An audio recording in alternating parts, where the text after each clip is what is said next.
What's up, guys? Welcome back to the channel. Welcome back for a live show. It's gonna be a quick Saturday and Sunday transfer update because I was out and I'm back, and some things came out, some very strange things, some very conflicting reports as well.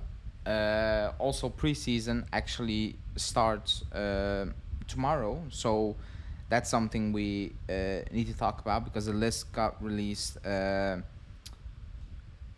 of the players being back in training tomorrow. That happened, and also the Parisi thing because I think I think last Friday was the last show I did, and it was I think the topic was Parisi because according to Di Marzio he was getting closer to the Fiorentina move, but that kind of cooled down in the last couple of days. Because apparently we're still in for Parisi and he's waiting for us. So we'll touch on that as well as we go on into the show. But first, like the video, subscribe to the channel, and everybody, thanks for joining in on Sunday. It's not going to be a very long one, by the way. But let's start off with. First of all, let's not start off with with the Rovella news. I'll start off with the Lukaku news that came out yesterday, so on Saturday. I think Sky Sports UK, The Athletic, those were the sources coming out with the news that we're in for Lukaku and we had talks with Chelsea. Now,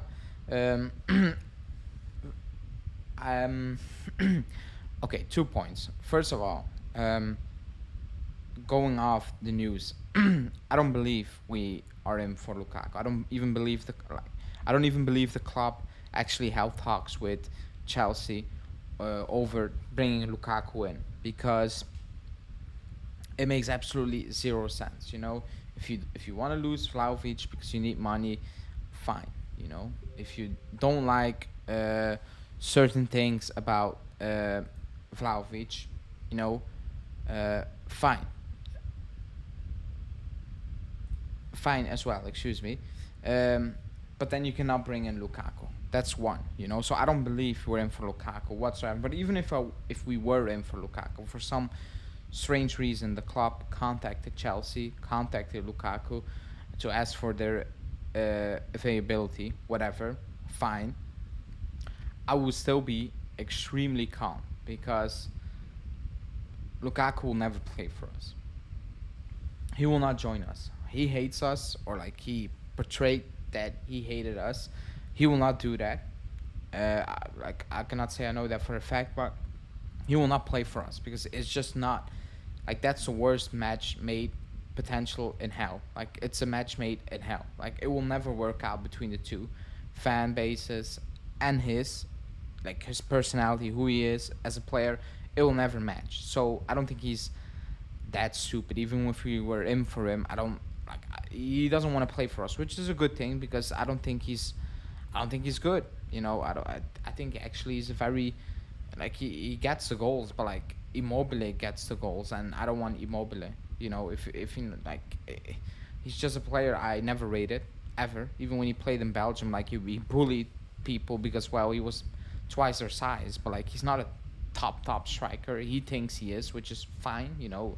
But he's not one of the best, you know. In many years to come, you know, when you're old, you're never gonna talk about Lukaku being a top striker because for so many reasons. So that story was weird. Excuse me. It was strange. It was wild, and I said it.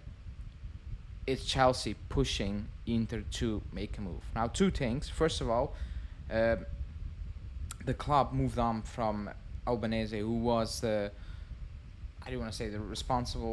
person responsible for the communication of the club and all those things. He's gone, and things changed because immediately the day after news came out and Tuttosport said, you know, the club made it very clear that they're not in for Lukaku, and they're actually very displeased with Chelsea using their name to actually push Inter or any other club interested in Lukaku to actually make a move. That's one, they used us. Two, Inter is not that stupid. And when Inter, I mean Marotta, is not that stupid. He knows we're not in for Lukaku, so he's not getting fooled by Chelsea. Chelsea need to sell. They don't want Lukaku. Inter are the only club in for Lukaku, and some Saudi teams, but he doesn't want to join them. So it's only Inter, and Marotta knows that. Chelsea can try to play games, it's not gonna work. It's Inter, or it's the Saudis. We're not in for Lukaku, um, and that's a good thing because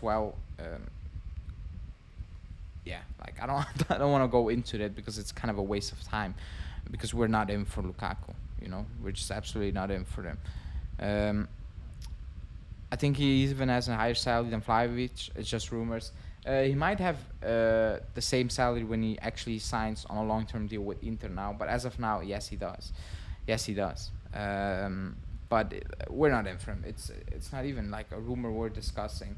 But I bring it up, because like you cannot bring him in for so many reasons. Like the ticket sales for the club, the season ticket holder sales are not going well. They're actually embarrassing at this point. They're not good. The buzz around the club is not good. If you bring in that type of player, you will only make it worse. Like, it's just not going to happen. So that's that. Brush it to the side.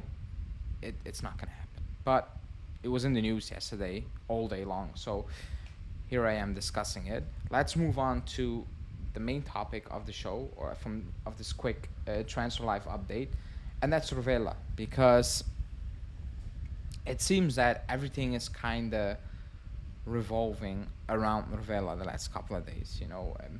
The timeline on the Rovella reporting is crazy, because at the start of June, the rumors were he's coming back, but we will test him out, or Allegri will test him out in preseason. Then a couple of days later, or let's say a week later, it was he will just be a player we will just move on immediately. That's true. A couple days after that, it was reported that no, Allegri said, I want to keep Rovella, he's going nowhere. Excuse me. And now he's in the mix to be a key player to get Milinkovic-Savic, because that was the news that was out yesterday, even today. Rovella, a key player to actually bring in Milinkovic-Savic. Now, what I will say about that, first of all, the journalists who are writing these sources, these type of news, they have absolutely, I think, no idea who Lotito is. Lotito wants cash. You can sell him Rovella all you want, but for Milinkovic-Savic, he wants cash. The Corriere dello Sport rumor saying that we're trying to include Pellegrini, Rovella, and money. That's never going to happen. That's not what Lotito is all about. He will never entertain that deal. That deal will never take place. He will not include players. He wants the money, and that's what he will, what he will ask for all the way, So the Corriere dello Sport rumor was kind of spectacular because it was front page, 2 players and money for Milinkovic-Savic. But if you sit back and you look back at Lotito's track history, it's just never gonna happen. Like, it's not gonna happen, that deal. That's one. So if you're gonna move on Rovella, it's gonna be not tied up to the Savic deal. That's one. Now, today the news came out, and actually yesterday a little bit already, that Allegri wants to keep Rovella. No matter what, he wants to keep it. Fine. I want to keep Rovella. But then my second question is, why are we in for Milinkovic-Savic? Why are we in for Milinkovic-Savic if we are going to keep Rovella at the club? And not just Rovella. If you're not going to move on a player that's... And I'm not including Arthur, McKennie, or Zakaria, because those players are out. The players we have now at our disposal. And it might sound a ridiculous question, because why would you want Milinkovic-Savic? Well, he's quality. He will he will take this team to a further level. He will take us a level above what we are now. You might say that's low, but whatever. Savic in that team, we will be better. But my point is, why are we in for Milinkovic-Savic if everybody's going to stay in midfield, not the loanies who are coming back? I don't care about those players as of now. When we have issues at right back, left back, right winger, and maybe question marks on the strikers, because the news is still not kicking off. We were trying to sell McKennie and Zakaria and Arthur, but that's not enough, you know. The expectation is still that there will be an offer for Chiesa or Vlahovic, because there's no rumors that, you know, no, we want to keep Chiesa, and we're actually entertaining talks for this new deal, because that needs to happen now if you're keeping Chiesa. The rumors are, the expectations are that there will be an offer for Vlahovic, or there will be teams coming forward this week for Vlahovic and even Chiesa. So why are we in for Milinkovic-Savic? Because, and I'm just thinking about not quality, just players in midfield. Because you have Fagioli, you kept Rabiot, you have Pogba, he's there, you have Locatelli, and you have Miretti. That's 5 midfielders. Yes, you can add Savic, and you can say he's better than a lot of those players, which I would agree with, but they're not going to play all. And some of these players are not going to play kind of at all at one point, and it's just too much. Wage-wise, all those things. So players need to leave. There are rumors about Miretti going out on loan. Okay. But then you have Locatelli, Rovella, Milinkovic-Savic, Rabiot. Like, it's fine. Like, it's good quality in that midfield, and, you know, great. But, and then I look at the right winger, and we have nobody. I look at left back, and we have nobody. I look at right back, and we have way out. Potentially, I don't know. But as of now, because I don't know where he's gonna play, nobody. So I don't get the Milinkovic-Savic links when we are in desperate need of players in other positions, you know. And I'm not talking about his quality. I'm just talking about actual priorities within the team at this moment in time. I don't get it. Unless this week, you know, and I've said it every single week, but it never happened as of now. Unless this week the news comes out and we are in, I'm just mentioning things now. We're in talks with Fresneda and Parisi, and, you know, we're pushing to bring him in, you know, and we are in for a right winger whose name is not Zaniolo or Berardi. Then, okay, I will say whatever. But as of now, those rumors are not strong. You know, they're not strong. The only thing that's really strong at this moment in time, the potential next incoming transfer, is Milinkovic-Savic. That's the deal that has been that the media is pushing to be the next one up, basically, heavily. You know, because the reports are saying this week there's going to be a meeting. I saw reports earlier today that tomorrow's going to be a meeting with Lazio. All those things, but I don't get it. You know, I'm actually very, very confused. Unless, again, we don't know anything, and Wednesday we hear the news of, yeah, Vlahovic is very close to Chelsea, or Chiesa is gone. You know, the club is selling him to, I'm just saying, Newcastle, and the money's coming in, and we're spending on Milinkovic-Savic and the replacement, but that's not really happening now. It's just Milinkovic-Savic, and it's being pushed extremely by the media, whilst in other positions we're starving. We're actually starving. So very strange, but like the bombshell news that we're going to include Rovella, Pellegrini, and Money, I don't believe that. That doesn't mean that we're keeping Rovella 100% certain. Like, the club can still say, yeah, you go on loan, or no, not on loan. He's not going to go on loan. If he leaves, it's going to be a definite sale. But that can still happen. But I don't think he will be included in a deal to get Savic. You know, it could happen in a separate deal. I will keep Rovella. I've said it. I will keep Rovella because he can play that position. I don't want to see Fagioli in that position. I saw or I read a thread on Twitter which made sense. No, not made sense, but like, I don't want to see Fagioli in that position. But it made sense because Allegri hinted towards I can play Fagioli in that position, and then everything kind of moves, you know. And then, yeah, you don't need Rovella, but Fagioli, nobody wants to see Fagioli in that position as of now, you know.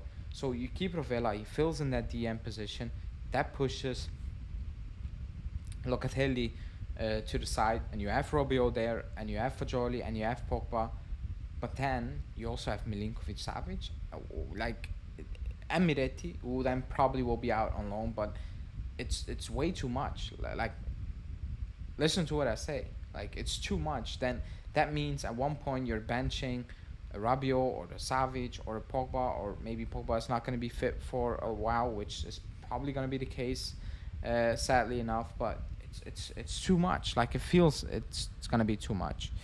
But let's see. I don't believe Lukaku. No.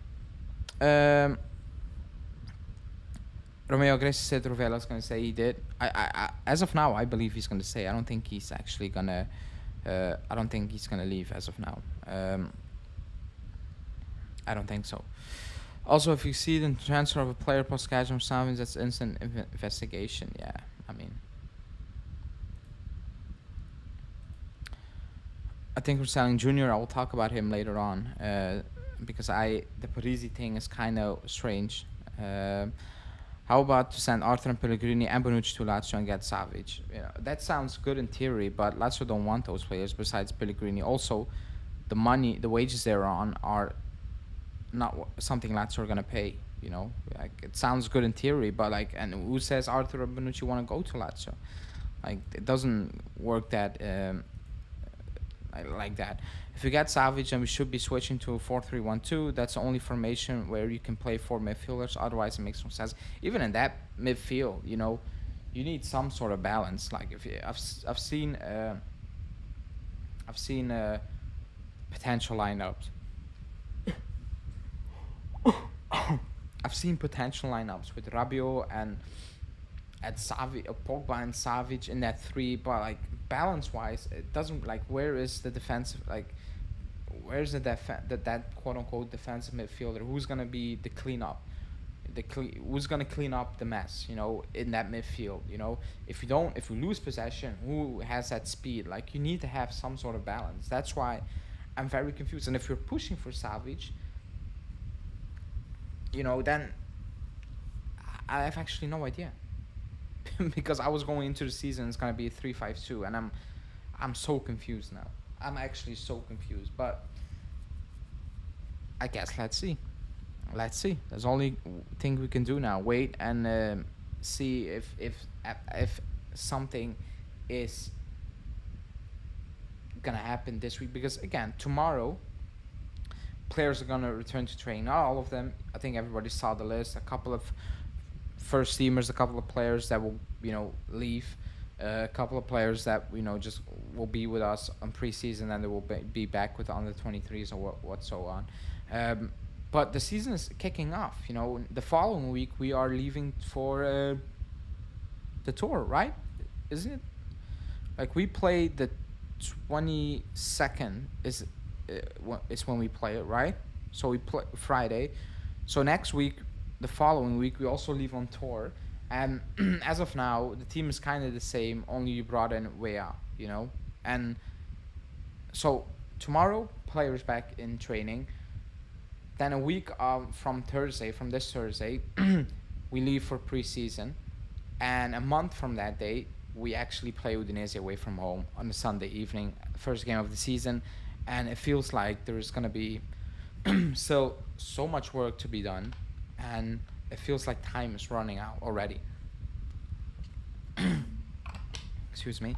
It feels like time is already kind of running out, because I think everybody was expecting that, you know, not hoping, but expecting like Vlahovic would have been gone. You know, that's a sale, and the money would have come in, and we would have made different moves. But there's so many rumors now. Now potentially Bonucci might be on the move, you know. And Alexandro is gonna stay out of nowhere now, but he's gonna stay. And Milinkovic-Savic is a priority, and Fresneda, you know, talks with Fresneda, because Mirko Di Natale said we had talks with him the last couple of days with his agent twice or something like that. Like that name comes popping up. It feels like it's that we have a bullet board at the Continassa with 30 names out and 5 different scenarios, and they're just waiting for that one piece to fall, you know. And I don't believe that selling Zakaria to West Ham is one of those pieces. I really struggle to believe that's one of those pieces. I think one of those pieces is one of the big guns leaving, but we're still waiting and waiting and waiting. But whilst we're waiting, the season is getting really, really close, like extremely close, and there needs to be clarity. You cannot go into the season starting Ronaldo, playing Ronaldo, him scoring, and then being disallowed, obviously, against Udinese, and 2 days later he's gone. Like, you cannot have that. Or Locatelli coming in when we already played our first game of the season. Like, that's kind of too late for some key positions. Like, if you bring in players to be substitutes that late, I'm fine with it. But we need starters. Yeah, I don't want to play Udinese away from home. I don't want to see Alexandro on the lineup. Nobody wants to see that, you know? Or Danilo at right back. I don't think anyone wants to see that. Or me personally does not want to see that. So let's see. I'll keep saying it. Maybe tomorrow, maybe this week, things will explode. Maybe when Vlahovic comes back and he's like, I really want to leave, things can move on quickly. I don't know. But it needs to kind of happen soon, you know, because it feels kind of blocked, you know. Parisi, sorry, because I said I want to talk about Parisi. Same thing. It feels like, I don't think it's a money thing for Parisi, because if 12 million euros, I don't think that's about money. The main issue is that they think we bring in Parisi, but we have Kostic and we have Junior on that side, and we have Alexandro. That's too many people, you know, which, you know, Alexandro's a left back, Parisi's a left back, Kostic and Junior are not left back, so it's not enough people, but for the club it is. So players need to leave. Alexandro, start of the season, start of the transfer market, Di Marzio, Romeo Gresi, actually everybody was kind of pushing that. They're moving towards terminating the contract. Now the story flipped, and he's actually going to stay and he's going to play, you know, which is unbelievably sad. But that's the news that's coming out now. But that was a story, and everybody was like, okay, if he leaves, you bring in Parisi. Now, and look how messed up this sounds. Because we cannot terminate Alexandro's contract, we are willing to lose Iling Jr. because we cannot lose Alexandro. We cannot cut ties with Alexandro. And the messed up part is, next season Alexandro is gone, and you also have no Iling Jr., and you need to go again in the transfer market to bring in a player. That's the messed up part. That's the situation we're in now. But Iling Jr. could be a player who can be on the move easily. You know, if that offer comes in from the Premier League, the club will sell him in a heartbeat. Unless Alexandro you find an agreement, he leaves, you bring in Parisi, then maybe, who knows. But that's why we're not in for Parisi as of now. It's not money. I don't think it's because we cannot cough up, 12 million euros. Is because the club views us as, we already have Kostic and Junior and Alexandro and Parisi, then players need to leave. That's how the club is viewing it. Even though, you know, like 2 are left backs and 2 are just wingers, basically. But that's what it is as of now. Fresneda is a dream signing. I think he's a potential good, exciting signing. Dream, I would not call it a dream for me personally. I hope Dusan will remain to give him another chance. I hope Dusan stays as well. My theory is if Juve struggles early in the season, Allegri will be sacked for Spalletti.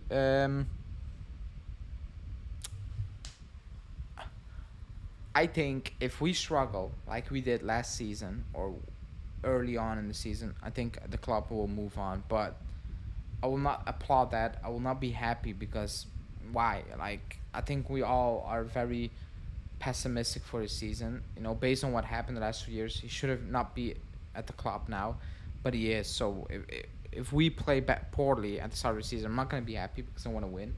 And even if that's the case and the club sacks Allegri, I'm not going to applaud them, because why would I? Like, it's been, I mean, you guys took way too long to see it, I guess. And they know it's not, like, the rumors out this summer were very clear. The club kept him because it will cost too much to sack him. They're not happy with how things are moving, you know, and that's pretty obvious, pretty clear. He's here because of money. That's it, you know, and that's already for me a big warning sign, especially when he called out the players, you know, and he needs to go back tomorrow and motivate them. Spalletti can sign with an Italian team for 1 year, if I remember correctly, because he didn't officially terminate his contract with Napoli at first, but according to rumors, he did, you know. Contract was done, apparently, but nobody knows for certain. We hold on to bad elements too long at this club. Yeah, that's what we do. If you look at Real Madrid, that's like the polar opposite. They cut ties when it's time to cut ties. Maybe a year or two too early, but they rather do that than be stuck with a player for way too long. Again, they are in a different dimension, but we can do that with other level, like different level of players. You don't need to sign Bellingham for 100 mil, but you can still sign players making those decisions earlier rather than later. The Cuadrado situation, the Alexander situation, the Bonucci, Rugani, like the list goes on and on and on and on. Like it's never ending at this point.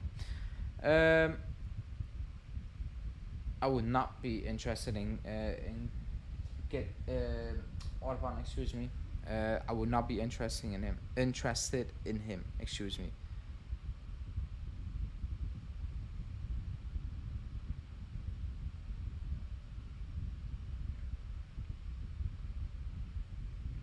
As of now, excuse me, because I've watched him many times because he plays over here in Belgium. I've watched, like, he had an extremely good impact, but I think he's a different type of play. He reminds me a bit. No, okay, he's not as keen, but like with Keane, I can also like not really pinpoint down a striker, but he's good. He's very good, but I think he needs a year or two more. Like if we were in 2016 or whatever, I would say yes, bring him in because it's very easy for him to come in. Now, I think the I think the setup to fail is potentially not potentially, it's there, and I'm actually scared for that. I'm really am. So that's why I'm saying it's too early, not for him, but for us, for him to bring that player in. I like him. I absolutely love him because he's like his impact is good on the field. You can always see he's there. That's what I like. He's always available. He's always busy, and he always does great things. Like that was they stroke goal. We're bringing him in because he will be gone very very soon for big money as well. So that's good for him. De Chilio, not sure what you mean by De Chilio, but I do not count. Oh, I cannot believe Sandro's a player for our club and De Chilio too. Yeah, I mean, I actually can. I actually can.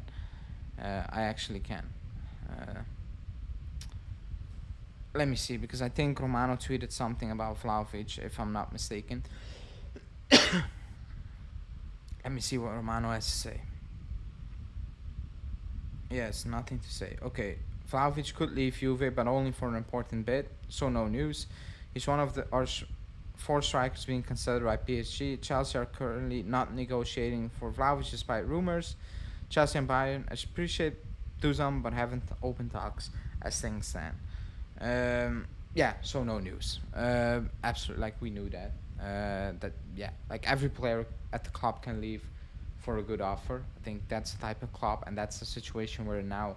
So that's no breaking news from Romano. That's just putting it out there to put something out there. But yeah, not much to say anymore. Again, I'll wrap it up by saying again, hopefully. And when I say hopefully, I do not hope to wake up tomorrow and see the news that Chiesa's gone, Vlahovic is gone, Bremer's gone, or one of the three is gone. But hopefully things start really moving now. Giuntoli is here. I want to say a week, but he's not, or maybe he is. But you need to have now plan A, and that's the plan we're going for. We need to do this, and this, and hopefully things can move on really quickly because it needs to happen. Tomorrow the players are back, a group of players are back, and it gets real again, and you start thinking about what happened last season and how disappointing everything was. And actually it's kind of the same thing at the moment. Like nothing really has changed. So let's see if something will remember if something really is gonna happen in the next coming days. You would think so. You would absolutely think so. But we can only we can only hope at this point. I'm gonna wrap it up because it's Sunday. I need to get up early, and yeah, a lot of people still have a good 6-7 hours of their day left. So yeah, thanks everybody for watching. I will be live, excuse me, tomorrow around the same hour when the March will speak. So maybe we have something live to talk about, some real news to talk about. There will be a daily for sure. Like this video, subscribe to the channel, hit that bell notification, and be notified when we actually do something. But yeah, thanks for watching, and I will see you guys tomorrow.